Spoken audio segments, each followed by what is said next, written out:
बात करें अगर जो है पोस्टपार्टम डिप्रेशन की, तो फीमेल के अंदर डायग्नोज होता है।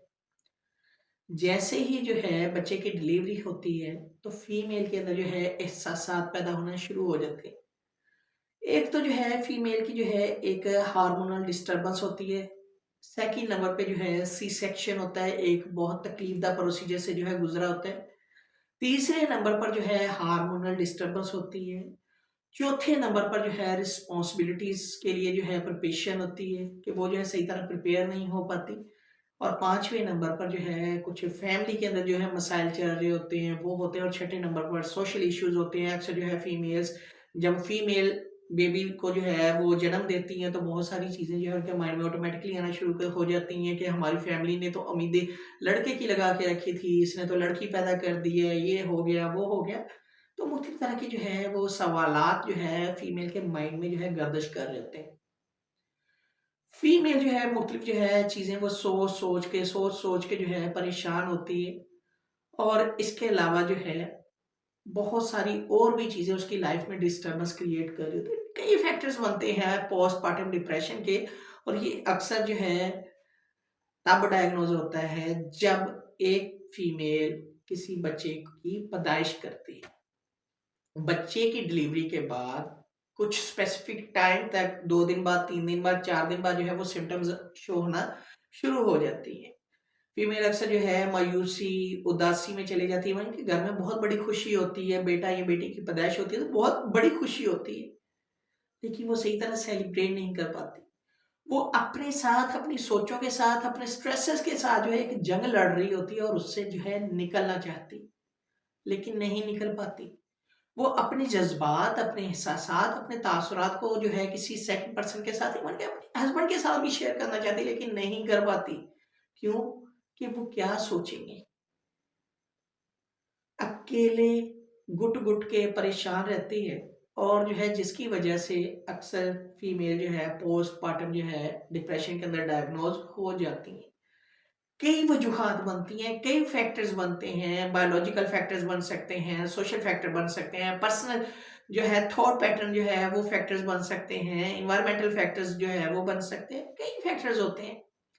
अच्छा, कई बार ऐसा होता है कि बच्चा जो है पैदा होने के बाद जो है सिम्पटम्स जो है शो होना शुरू हो जाती हैं, लेकिन फैमिली वाले एजुकेटेड नहीं होते, उन्हें पता नहीं होता।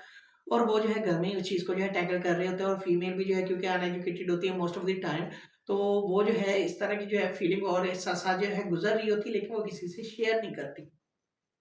लेकिन सिम्पटम्स आना शुरू हो जाते हैं, रोना, चीखना, चिल्लाना, डरना, परेशानी, खौफ, अजीब-सी कैफ़ियत में जो है वो चली जाती है। फैमिली वालों को तब पता चलता है जब जो है वही फीमेल उसकी पर्सनल केयर जो है वो टोटली खत्म हो जाती है। न्यूबॉर्न बेबी को जो है वो फ़ोकस नहीं कर पाती। इवन कि वो अपनी जो है फैमिली में जो है कई सारी जो है डिस्टर्बेंस जो है उसको क्रिएट कर लेती है। हस्बैंड के साथ जो है छोटी-छोटी लड़ाइयाँ हो रही होती हैं। और वो जो है अपनी परेशानी का जो एक इज़हार होता है ना, लड़ाई झगड़े और जो है अजीब से जो है बिहेवियर के साथ जो है शो करती है। तो फैमिली वाले जो है फिर समझते हैं कि शायद ये जो है अब एक ज़हनी मरीज़ा बनती जा रही है। असल में वो सारी चीज़ें जो है, जो उसकी माइंड में चल रही थी, वो उसका जो है खुलकर इज़हार नहीं कर पाती। कई तरह की चीज़ें जो है वो सवालिया निशान बन जाती हैं फीमेल के लिए। और वो जो है इस तरह का बिहेवियर शो करती है। बाज़ केसेज़ के अंदर ये भी देखा गया है कि पोस्टपार्टम डिप्रेशन जो है साइकोटिक डिप्रेशन के अंदर जो है वो कन्वर्ट हो जाता है कि उसके ज़हन में शक, वहम पैदा होना शुरू हो जाते हैं। अजीब-सी जो है ख़्यालात की एक चेन चलती है और जो है वो या तो अपने आप को नुकसान पहुँचाना चाहती है या जो है अपनी न्यूबॉर्न बेबी को भी नुकसान पहुँचा सकती है। इतनी इरिटेशन होती है हर छोटी-छोटी बात पे कि वो चीज़ें कंट्रोल से बाहर हो जाती हैं।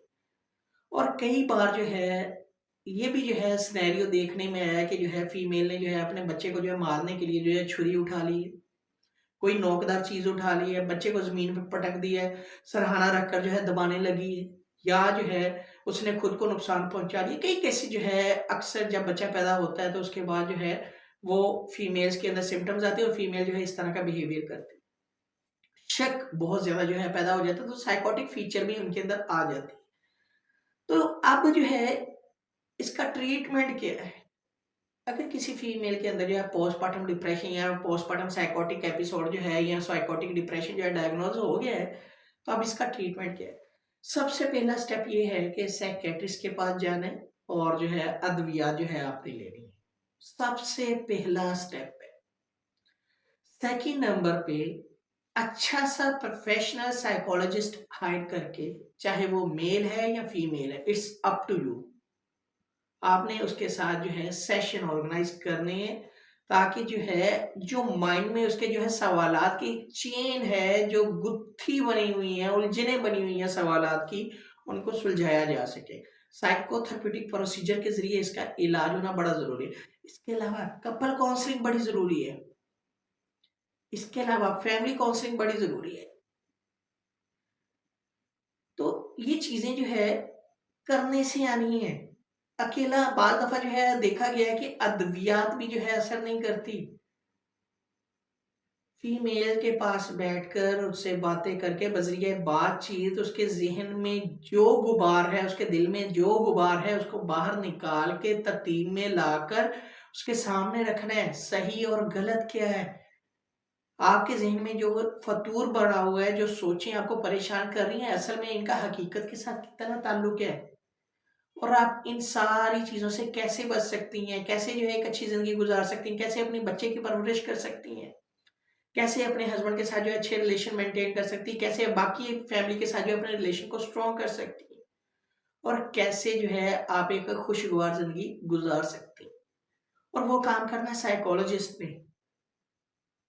तो इसलिए अद्वियात भी जरूरी है इस केस में, और इस केस के अंदर जो है साइकोलॉजिस्ट की हेल्प भी जरूरी है, ताकि जो है किसी भी फीमेल के अंदर ये सिम्टम जो है आप देखें, अगर आते हैं या महसूस करते हैं, तो सबसे पहला स्टेप ये लें, साइकेट्रिस्ट के पास जाएं।